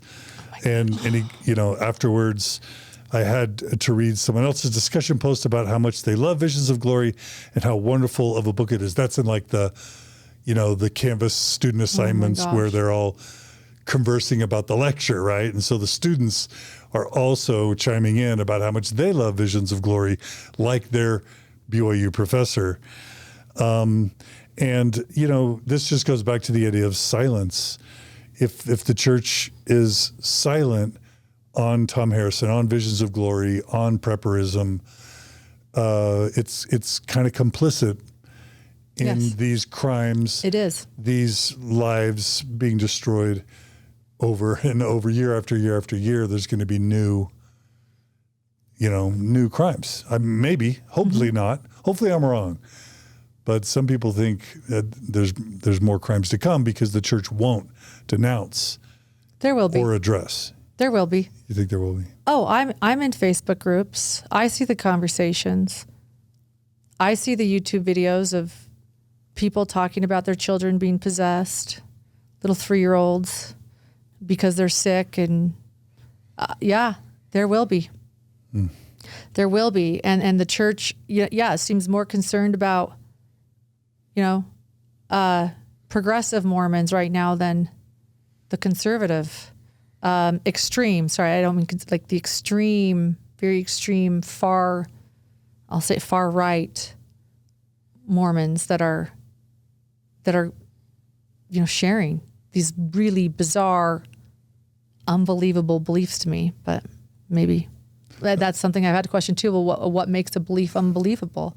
At what point is my belief unbelievable too to somebody else? Are all beliefs unbelievable if we're not just sticking to what's real? There are more crimes to come. There are. And it's scary. Yeah.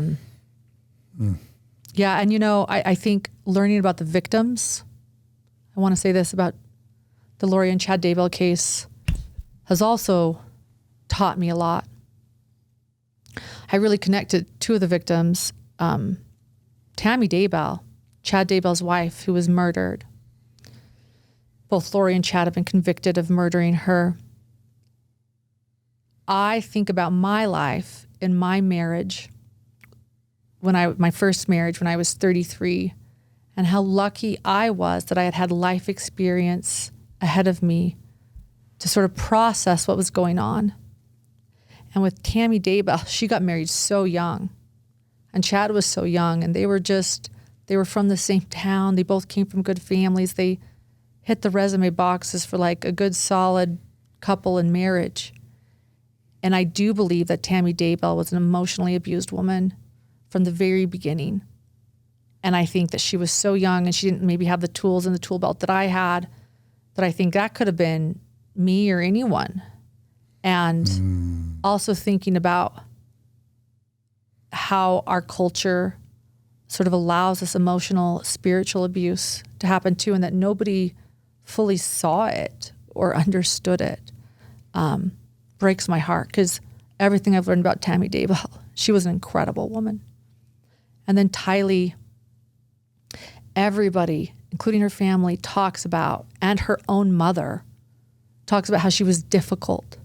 I've been labeled difficult. She was considered so difficult, she was finally labeled dark and a zombie. What Tylee did was speak her mind. I have been labeled difficult. I speak my mind. I actually am the believer, like if you don't stand for something, you fall for anything. I learned that in Young Women's. Like, thank you, seminary and Young Women's. I believe in that. If you don't stand for something, you fall for anything. I'll teach my son that. But like, that makes me labeled difficult too by speaking my mind, and have even been labeled dark at times, you could say, in this case. And, just being, people that disagree or stand up or are strong. So those kind of things too that I see in the culture and in our faith have also really affected me to the point where we dehumanized them completely, to the point where they're murdered. They're so dark, they're better off we murder them. This labeling of dark has been to dehumanize someone so much, has affected me. So as I continued to cover this case, my little brother, Jamie, and he was my youngest brother. He's the one, we played Teenage Mutant Ninja Turtles with. He ended up in New York when I didn't, in Brooklyn. So I always joked that, look, you did what the Teenage Mutant Ninja Turtles did. You made it to New York. I became April O'Neil. We were very close, and he was a big supporter in Hidden True Crime. He was really proud of me, and he was an entrepreneur himself. He started Pleaser DAO. It was an NFT collective where they collected digital art. He even bought Wu-Tang Clan's one and only copy of Once Upon a Time in Shalom. And he was just a very creative, special, fun, kind, warm individual. And so he was about to invest in Hidden True Crime. And I was preparing for Lori Vallow's first trial. I was going to go. It was in Boise, Idaho. And it was March 2023. And I knew he was in the Dominican Republic. He had been in the New York Times. He had been in Rolling Stone. And he had just been a part of some other article. And I wrote him and I said, I'm so proud of you. And he just wrote, I love you. And the next day I had learned that he was in a accident in the Dominican Republic and that it was really bad. And it was a concern, and he had a severe traumatic brain injury, and then my brothers were flying to be with him, and we were all working together to try to get, surgery on his brain and life flights and jets and, a surgeon to him. And it was a really upsetting time. We didn't know if he was going to make it. And just as I was just getting ready to go to this trial, I thought, should I go? Should I not? And I knew that he would want me to go. I knew he'd say, go, Lauren, and my family was taking care of him. And so I went to Lori Vallow's trial just a week or two after his accident happened, getting updates. It was very difficult. While also looking at the worst autopsy photos in trial that I had ever seen of two little children, JJ and Tylee, of Tammy Daybell, and in learning about once you're there at the trial, and I know, Mindy, you came to part of it, It was all about belief. Oh. It was all about these Mormon doctrines. It was to the point where the FBI was tracking when they went to the LDS temple, because they would go to the LDS temple right before the next murder. Like, this was so, it was. They billed it as the prosecution, started out by saying it was about sex, power, and money, which it was. But so I was surprised by having known the story, the backstory, knowing that it was very LDS influenced. I wondered what the trial would look like, and it just ended up being so heavily LDS influenced, as it needed to be in order to prove the case. So it was about sex, power, and money, but I was shocked by how much the LDS angle, was presented in trial. Yeah. Including the location of the temple visits and many other, messages with references to their LDS beliefs. Well, I understand why the prosecution would set the stage with sex, power, and money to sway a jury. Right. I disagree with them. Really? Mm-hmm. I don't think it was about sex, power, and money. I think those are the Dateline motives. But the hidden motives, what was really behind it all, was this driving belief in this New Jerusalem, in this afterlife, in being gods and goddesses, in immortality and eternal love, and in power. Yeah. That's what this is about. In some form of weird polygamy, right? Yeah, absolutely. Yeah. Absolutely. I finished up that trial, and the moment the trial finished, I flew with my son to Miami, where my brother now was in the ICU still. So the moment it finished, a dear friend came with me too. And I there was like a moment I sat with my brother. I saw him in the hospital room for the first time, and I just started crying so hard. And initially, my first response would be to pray.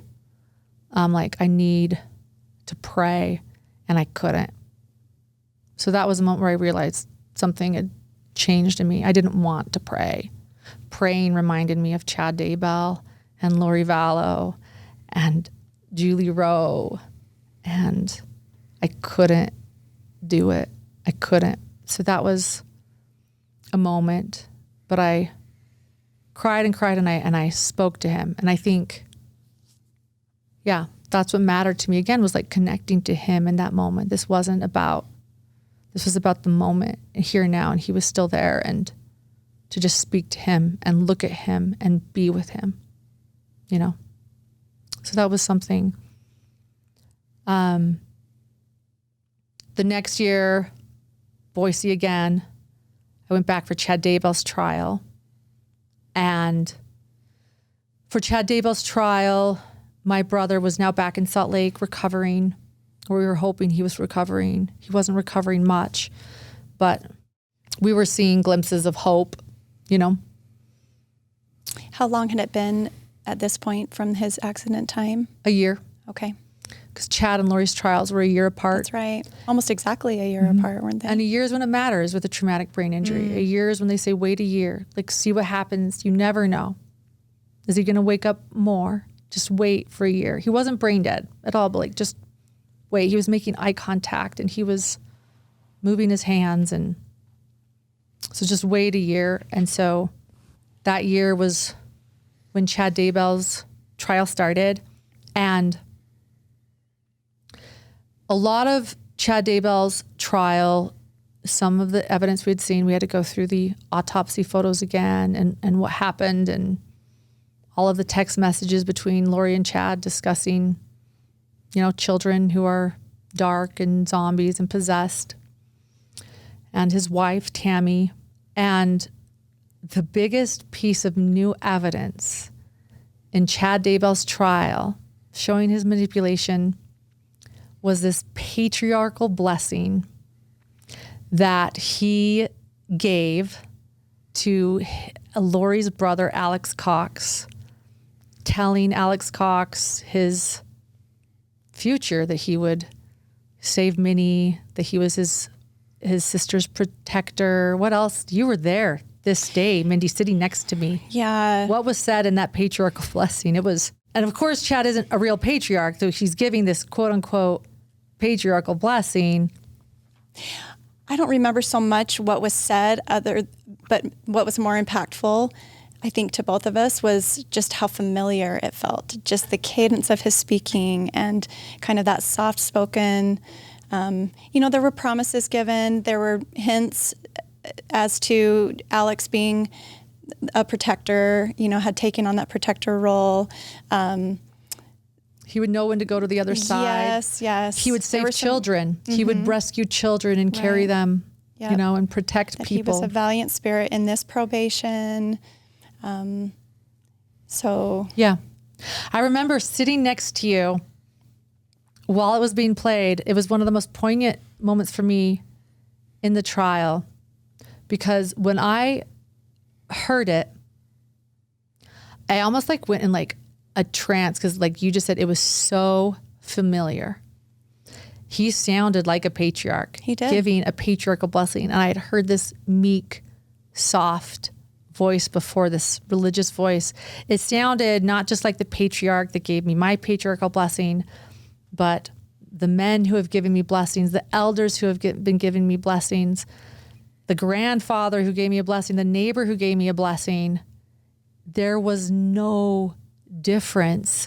And this meek, soft voice, I just listened, sort of like, I don't know. I felt, I don't know if a trance is the best word, but I almost felt like I was so enveloped in listening to this. And so it was so frightening to me to hear this familiar, it just has this meek, there's just something about this meekness, this false Voice meekness. breaking. Yeah. Emotion. Yep. When you know he's one of the most prideful men there is, and he's got children buried in his backyard, to have this meek voice. And we listened to it. It was long. It was like 15 minutes. And when Chad Daybell said amen, I said an audible amen in court. In the courtroom. Do you remember that? I do remember. Was that just habit? I think I was so enveloped in the moment and so like, I can't believe this. I was feeling it with every piece of my body. Like, I can't believe this.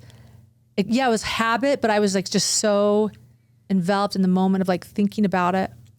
But I think that also shows like just how a habit familiar it was. I couldn't believe I had said it out loud. It seemed like it just came out. I remember looking at you like, you said the inside part out loud, Lauren. Yeah. And a few people I think kind of glanced over it. And the moment passed, but I was like, wow, yeah. Yeah. And I think that was a moment for me when I realized I will never have a man bless me again. Ever. I will bless myself. I can bless myself if I ever want a blessing.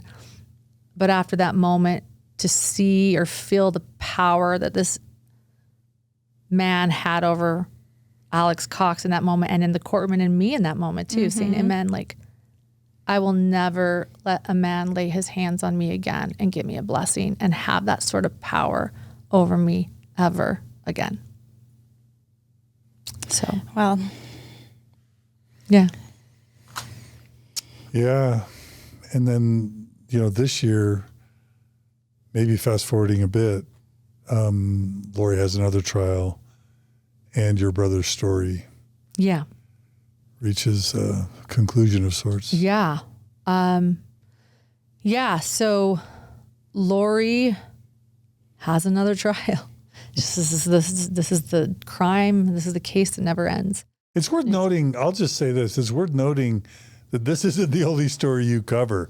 Like, you've covered, I don't know, dozens and dozens of stories, and each one has so much detail. I'm just always stunned by how quickly you're able to grasp the details, you and John, the details of a story, and how many facts you guys are able to keep in your brains about and all the FOIA stories. docs and, motions and interviews. And I agree. This isn't the only case that you guys have really, really dug deep into. It's impressive. Yeah. Yeah. Because in between these trials, you're building Hidden True Crime YouTube channel and podcast. And we're covering other cases. Experiencing phenomenal. I remember when you were at 10,000 subscribers, and then 50, and then 100. I'm like, whoa, they're really taking off. I was definitely cheering you guys on. Well, you helped us a lot. Mormon Stories helped us a lot. So thank you. I appreciate that. Earlier this year, I actually came here because we were all talking about, was it the documentary? We were talking about, it was the documentary on the Frankie Hildebrandt case. With the Kevin Frankie, the Hulu documentary. Yes. Devil in the Family. Yes. Is that the name of it? Mm-hmm. Yeah. So we were talking about that documentary. Mm-hmm. And I was coming out here. My mom is on hospice and my brother was on hospice. And honestly, I would never wish this decision on a family ever, but we were making that Terry Shiver, do you remember her decision? So many decisions to make, to have 7 people on board, to, one moment someone's like, we've got to end this, while someone else is saying, let's try stem cells. He's a donor. So, the going through all the, what do we donate? His heart, his lungs, his kidney, like, can we not? Are we able to? And so I don't wish that upon anyone. I admire my siblings and my family that went through this, but he was on hospice at this moment, and I was here, I think this chair. So just it was This was March, and we were talking, and my phone actually started blowing up mid episode, saying that he wasn't doing well. He had pneumonia. And then I saw that they were having a donor team come in to see if he qualified, because that matters too. And he did. And so we finished the episode, and I was supposed to go home that night, but instead I went to St. Joseph where he was, and the donor team was taking him, and they were going to find organs, and it was his time. So I never went home that night. And 2 days later, we surrounded him in the hospital after they had found donors for after they found, recipients. Thank you. After they found recipients for his organs. And they removed his breathing tube, and we held him, and it took him like 45 minutes, and we encouraged him, and we cheered him on and told him he could do it. And, And then it was beautiful. They do a donor walk, and they walked him out and, honored him, but we were with him when he died. And then we Not that it matters, but I think that was after the second trial. It was after the Lori's second trial and before the third. Yeah. Yeah. Thank you. That doesn't super matter, but. Yeah. No, it does matter. And his funeral was March 22nd. And we had a funeral for him March 22nd. And so it was right before Lori's third trial. And so I spoke and I read this quote, and I want to read it because this is a big takeaway. Yeah. So it's, Carl Sagan, famous philosopher, famous atheist, his wife, Andrewen, was also a philosopher and writer and producer. And after Carl died, she said this, and my brother loved the cosmos. So he even had a dog named Cosmo. And he always talked about the cosmos, and I don't know what he believed in the end. He was not LDS, and then he did not identify as LDS. But, I'll just read it. So, and Anne asking about how her husband Carl, an atheist, Carl faced his death with unflagging courage and never sought refuge in illusions. The tragedy was that we knew we would never see each other again. I don't ever expect to be reunited with Carl. But the great thing is that when we were together for nearly 20 years, we lived with a vivid appreciation of how brief and precious life is. We never trivialized the meaning of death by pretending it was anything other than a final parting. The way he treated me and the way I treated him, the way we took care of each other and our family while he lived, that is so much more important than the idea that I will see him someday. I don't think that I will ever see Carl again, but I saw him. We saw each other. We found each other in the cosmos, and that was wonderful. Anne. And I think that represents, so much of where I am right now after covering Lori and Chad Daybell and Jody Hildebrandt and Ruby Franke. They sought refuge in illusions.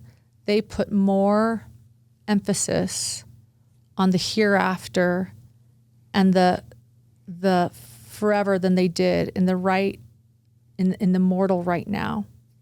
And that, to me, was their biggest downfall. Like, rather than thinking of this moment, rather than they thought of the New Jerusalem and being a god and goddess and the hereafter, to the point where this moment, their children's lives didn't even matter because they would just go on to the next. Sort of like, oh, don't worry if you don't meet love in this life, Lauren, you can just meet your love in the next. And I'm not okay with that. What matters to me is not this imaginary man I might meet in the next life. It's loving John right here and now. It's loving my son right here and now. It's being in this moment, is loving my brother and being with one another. And I think that this fear of death I had when I was a child, like this need for a heaven and this fear, I think I've replaced it now with the idea of how precious it all is right now, that it is fleeting. I think that the other thing I've learned is how fearful human beings are. I've learned of this from crime, like how fearful human beings are of change. We don't like change. We want things to be permanent. Our families need to be together forever. The church can't change or progress. Everything has to be permanent. But the truth is, everything changes. Everything changes, and everything is fleeting. And what matters is this moment. And I'm sort of finding that in my newfound faith in this time. So now you're asking, like, what do I believe? I don't know what I believe. Like, I think I still want to say that I'm a Christian, that I identify as a Christian because I believe in loving one another and in those Christian teachings. But I don't know who Christ is. I mean, he could be a savior. He could also be a covert narcissist. Like, I don't know. I mean, I am the way, the truth, and the life. That's pretty bold. Like, but I believe in the metaphor and what he stands for and what he means, which is loving one another and not judging, and being there and being with the sick and the homely and the lowly in heart. But I don't know. So I don't know if I can be LDS and Christian and an agnostic at the same time, if that's okay. Because I also, I don't think I can ever have the pride to say I know that there is a God. I don't know. I don't know if there's a hereafter. I hope there is. I maybe think there isn't. I want there to be. So I think I'm humble enough to say I'm agnostic, but I would never have the pride that Lori and Chad had to say that they know. I mean, even in Lori's most recent interview with Nate Eaton, she's saying that she knows the Savior. She knows she'll be exonerated. She knows her kids are fine. She knows her kids are fine and happy. Fine. And the Jesus is super happy with her. And Jesus is super happy with her. But how different is this than saying that you know that God lives and you know that you'll be with your family forever? We don't know. We hope. Yeah. But I think, this is actually a quote that I wrote in my book, page 218 of my book, about change. And I say, the more we cling to our idealistic stories, the more likely we are to refuse to give them up, because we might have to admit that we were wrong. We might have to admit that maybe our lives did not go according to plan. We might have to admit that maybe the complexity of our lives outstripped the simplicity of our illusions. I began to understand the more deeply I clung to my story, the more I refused to let it go in spite of the reality. So I think that that's where I am, is sometimes we just have to admit that the complexity of our lives outstrip the simplicity of our illusions. And that is what Lori and Chad didn't do. That is what Jody and Ruby didn't do. And that is what many, refuse to do. And I think that that's a good place to be. So I think, I am, where am I? What is my Mormon story? I am Mormon, and I'm actually a proud Mormon. I'm proud to be LDS. This is my heritage. I just can't wake up tomorrow and not be Mormon. It's an identity. It's a culture. It's something that has been really good in my life. So, I mean, I don't know what the future looks like. Everything changes. I don't know where my life will lead or what will happen, but yeah, I'm a Christian. I'm LDS. I'm agnostic. I want to be able to realize that the complexity of life outstrips any illusions I may have had, and be open to change. So that's where I am.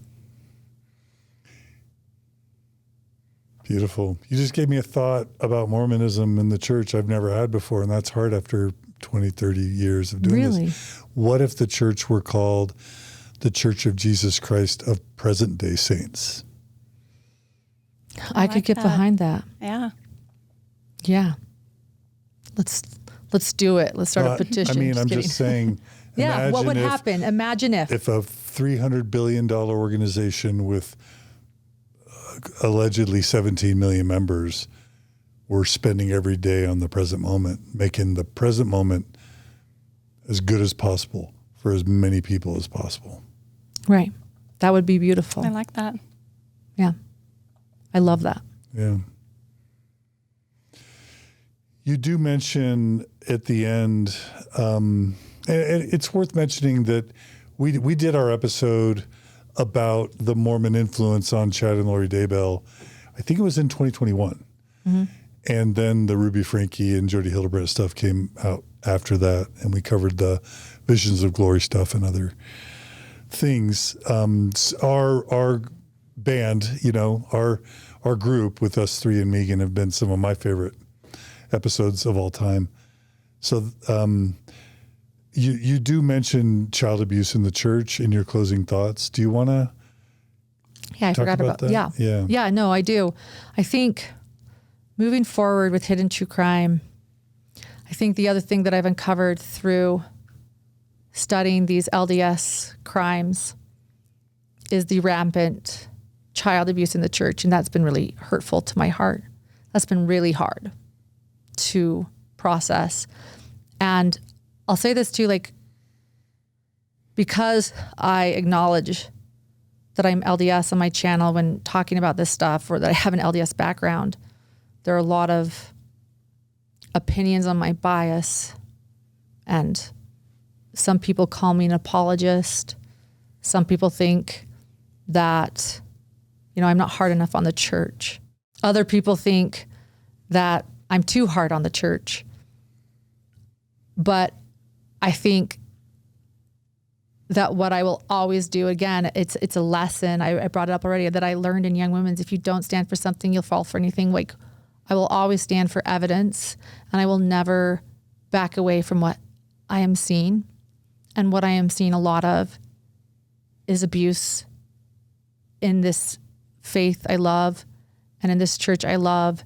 And it is something that I want to keep uncovering, and I'll never, if I see it, I will never just look the other way. I will, move forward covering that. And I see that in the future with Hidden True Crime. Yeah. And I love it that you're modeling the ambiguity and even the ambivalence of not having certainty, but still recognizing the value of your community and your heritage. Because Mormonism, as I listen to your story now, I fully understand where you are. There's so many points in your life where you were terrified, afraid, your family was in turmoil, financial difficulties, needing hope and guidance or structure or community. And it just seems like the church, the Mormon church, came through for you, and in many instances for your family, time and time and time again. You know where it just came through recently? So with all of the upsetting things that was happening during studying the Lori and Chad Daybell case for 6 years. And again, my little brother, who told me before his death he did not identify as LDS or Mormon, that all of these people from my childhood, this community came back, which so many of them are still LDS. And I didn't know how much it would mean to me to have that community come back, sort of like with George's funeral. It made me so grateful at that moment on March 22nd to be surrounded by these people I love in this village, and so grateful for this, the heritage in this village that I loved, and was so grateful for that on my brother's funeral day. I just didn't know how much it would mean to me and how much I needed that. So, and for my little boy, people wondering, I was his Sunbeams teacher. I loved being a Sunbeams teacher because I could teach him about all those good parts. I still try to take him sometimes and encourage him, but I'll let him lead the way there. He doesn't always want to go. So we'll see. Yeah. And how's the channel? And what's the future of the channel, if you've got any thoughts about the future? The future of Hidden True Crime looks good. We are covering numerous crimes. We don't just cover LDS crimes. In fact, it's nice to have a bit of a break, honestly, from it's heavy. So, but crimes are always hard and they're always sad. And we try to cover crimes where we feel we can bring value to the case, where we can benefit it in some way in discussing or analyzing or processing those hidden motives. And we will continue to do that on our podcast and YouTube channel. I also have to say that when I think about the arc of your story, where you're about to peak in Milwaukee, right? Mm-hmm. And you're thinking, that's my big break. Mm-hmm. And that could really make or break you, right? Mm-hmm. I can guarantee you there's been dozens and dozens of correspondents in mid-markets like Milwaukee that we have never heard from and we will never heard from. But your decision, courageous decision with Dr. John to pursue Hidden True Crime has led you to be on how many nationwide documentaries, Hulu specials, HBO specials, Netflix specials? Like the visibility, well, the reach y'all have had, the impact y'all have had, and the visibility that you've had, it all paid off. Like it's a real, I don't want to say rags to riches, but riches to rags to riches, real success story. And I'm just so delighted. It couldn't happen to a better person. Am I wrong, Mindy? I totally agree. And I just think the combination of you and Dr. John and what you each bring to your channel is just so special. It's like lightning in a bottle, right? And I think that's why you've been so successful, because, you know, sometimes you'll take the lead on the things that you're really strong and great at, and then he jumps in with his knowledge and expertise and maybe shies away from the things that maybe you're more comfortable with, and vice versa. And I love to follow your channel and to see how many times in the comments will something get covered or a breaking news point, and your hidden gems and your followers will be like, I can't wait to hear what Dr. John has to say about this. You know, it's such an interesting and valuable combination. And separately, you're amazing, but together, it's really special. And I'm not surprised that you've grown so much. And I really look forward to what's to come for you. I'm glad that the Daybell chapter hopefully is coming to an end. It's taken up a lot of our, and by choice, I chose to follow that case. It had special interest for me, but I'm like, moving on, right? Yeah. And with so much, love and support for the victims and their families, and you never want to lose sight of that in these types of cases that you follow. But yeah, I look forward to what's to come for you as a team and with your channel, and thank you. We'll continue to support you. Thank you. So in other words, John was right when he said, don't move to Milwaukee. It seemed, Dr. John. By John. Not you. Dr. John was right. So, feels good. Beautiful. And the only other last thing I'll say is that, like, people tell me, man, John, you work hard all the time. I guarantee you work harder than me. You work really hard. You are one of the hardest working people I have ever witnessed. Absolutely. Seeing you up in Idaho at those trials, and you were so gracious to allow me to stay with your friend, and just like seeing you behind the scenes, I'm like dying to lay on the couch and I'm not taking notes and preparing things. I'm just, you're a hard worker, Lauren. But take care of yourself too, and heck yeah. Thank you. It seems like you know yourself and you know your balance, but. No, thank you. I'm still working on work-life balance. Growing a business is hard, but I hope that I can get to a place where things can balance out. But right now it's a growing business, and it's very busy and exhausting. So hopefully that'll be the next step, is figuring out how to maybe slow down a little bit more and be in that present moment, be with my son and John, and just so remind people how they can follow and support you guys one last time.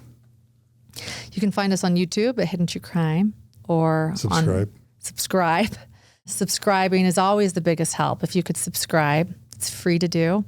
Or on our podcast platform, you can subscribe. It's also free to do. Spotify, Apple Podcasts. Spotify, Apple, anywhere you listen to your podcasts. And leave us a review too, an Apple review, a 5-star Apple review. That's a huge help. Patreon.com/Hidden True Crime. That is a monthly membership to support us, but you get bonus episodes every week, behind the scenes episodes of John and I just discussing what's going on.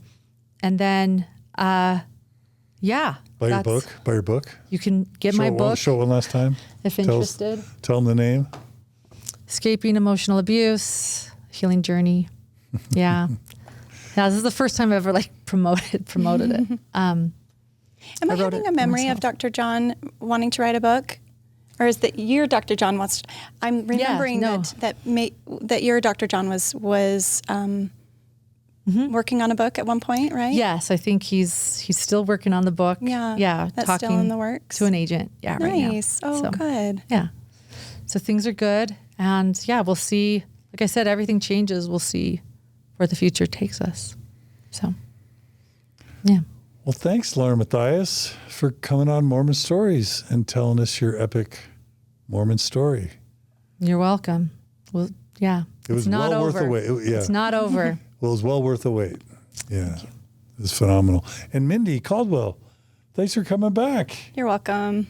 Always a pleasure to be here. And I'm always surprised by how quickly the time goes, even though I know we've been here for hours. But I've been waiting for your Mormon story for a long time. I've seen people question after and after, what does Lauren believe? What is her, and so this has been enlightening and really educational, and makes me feel like I know you a lot better. And I appreciate that. And so thank you for being here and for sharing your story. Yeah, you're welcome. Thanks for listening for so long. What prepared us for this was we were children that went to 3-hour church. That's a flex. How about 8 to 10 hours of general conference? And that too. Oh, goodness. In a weekend. Always. All right. Well, thanks for joining us today on Mormon Stories Podcast. Huge thanks to Brooklyn and Julia and Grayson for all the help with these 2 episodes. Have to thank our donors that make all this possible. A small percentage of our revenue comes from ads. We don't do product placements or endorsements. It's donors that make all this possible. So if you're a donor, thank you for making this happen. If we lose donors every month, 10, 20 donors a month drop off. If we don't replace them, we have to cut back. So if you value this type of content and you want to see continue, support Hidden True Crime and consider supporting Mormon Stories Podcast by going to mormonstories.org, clicking on the donate button, becoming a monthly donor. You can also subscribe to us on YouTube, Facebook, TikTok, Instagram, and Spotify and Apple Podcasts. The positive reviews on Apple and Spotify always help. And just commenting is always super helpful. We will read all your comments. We'll delete the mean, negative ones, but we'll do our best to respond to all the positive ones. And we just love the conversation. Also, feel free to email us at mormonstories@gmail.com. If people want to email you with tips or ideas or feedback? hiddentruecrimeinfo@gmail.com. Okay. Yeah. Yeah, do that. And and thank you for giving us tips and info. We wish there were more of us so we could cover more crimes, but we are always so grateful for people that trust us with their tips and their stories and share what they know. And I want to do more interviews in the coming years. Heck yeah. So I love interviews. Yeah. So there's a lot to learn from people's stories. Absolutely. Yeah. All right. Well, thanks again, Lauren. Thanks again, Mindy. Thanks to all of you. Be good to each other. Be kind to each other. Thanks, Dr. John. Thanks, Megan. You take care, and we'll see you all again soon on another episode of Mormon Stories Podcast. Take care.